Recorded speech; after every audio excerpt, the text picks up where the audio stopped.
تو لونڈیاں عام طور پہ میدان جہاد سے ملتی ہیں اور وہ حلال قرار دی گئیں۔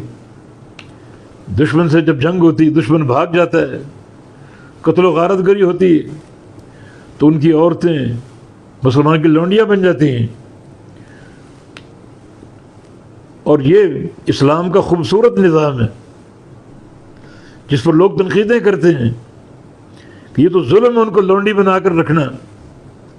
نہیں، یہ ظلم نہیں ہے، یہ عین عدل اور عین احسان ہے۔ یہ ایک لونڈی جب ایک مجاہد کے حصے میں آئے گی، اس کے ساتھ رہے گی، اس کے گھر رہے گی، اگر چاہے تو اس کو آزاد کر کے اس سے نکاح کر لے، ورنہ لونڈی کے طور پر رکھنا جائز ہے، مباح اور درست ہے، یہ ظلم نہیں ہے۔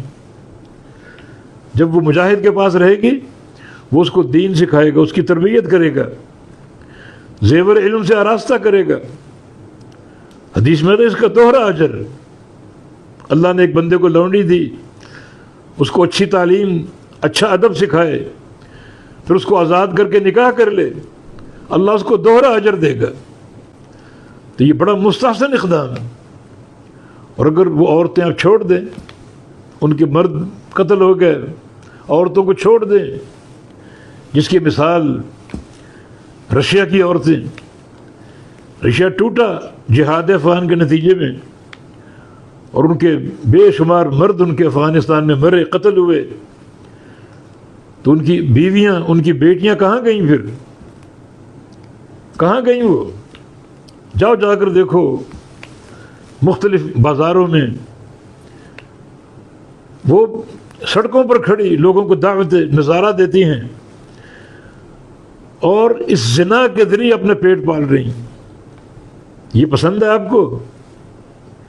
اسلام کے نظام پر تنقید کرنے والوں یہ پسند ہے؟ خاتون جو ہے اس کا کوئی کفیل ہی نہیں رہا، کون اس کو پالے پوسے گا؟ تو مجبوراً ان کو یہ حرکات کرنی پڑتی ہیں۔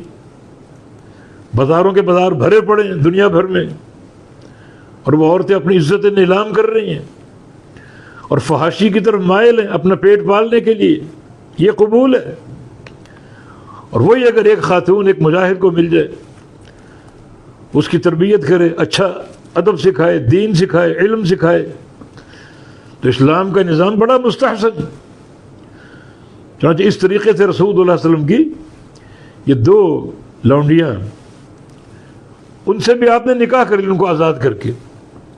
ہاں، ایک ماریہ قبطیہ آپ کی لونڈی تھی جس کے بطن سے ابراہیم پیدا ہوئے تھے۔